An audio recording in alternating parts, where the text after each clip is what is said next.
County is one of 5 nuclear plants recently cited for high-level safety violations, from radioactive leaks to a worker found drunk on the job. Tonight, 13 on your side is looking at what you should do if there's a major problem at that plant.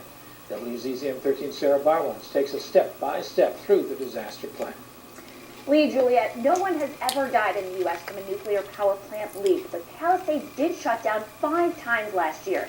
In May, radioactive water leaked into Lake Michigan. Now, to prepare the public for a problem, Palisades is required to put out this emergency plan every year. And tonight, we're going to show you that plan in action. 8. The number of serious violations since 2000. 79. The gallons of radioactive water that spilled into Lake Michigan this past spring. 5. It was rated one of the worst 5 nuclear plants for high violations. In March, the Nuclear Regulatory Commission said the metal surrounding the reactor is some of the most brittle of any of the nation's atomic plants. Energy, the company that owns Palisades, insists the nuclear plant is safe. In the last year, Palisades operators put in 1,000 man-hours to get the 42-year-old nuclear generator up to par, which begs this question. So what do you do if there's a major issue here at Palisades? Well, to understand, you first need to look at the map. Now, Palisades is located here on Lake Michigan in Van Buren County. If there was a nuclear accident, residents in this zone would be most impacted.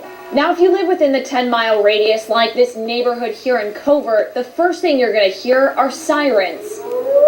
That means turn on your TV and your radio. That's where you'll hear instructions from the emergency management. And we provide them the routes to leave the area. But they're all basically, if they've lived in the area, they know how to get out. All right, you've just been told that you need to evacuate. The first thing you need to do is pack, especially baby supplies. Now, if you can't leave your home, there are options. First things first, close your vents and make sure that you stay in your basement. Anything that changes air with the outside, we want them to turn that off. If you can drive, head to a receiving site outside of the evacuation zone. If your neighborhood is evacuated, you may be brought to a place like Paw Paw High School, which is 10 miles outside of the evacuation area. And if they're contaminated, they go to the showers, and then we give them new clothes. Take potassium iodide, which helps reduce the radiation from going into your system. With this 10-mile radius now evacuated, crews turn their attention right here.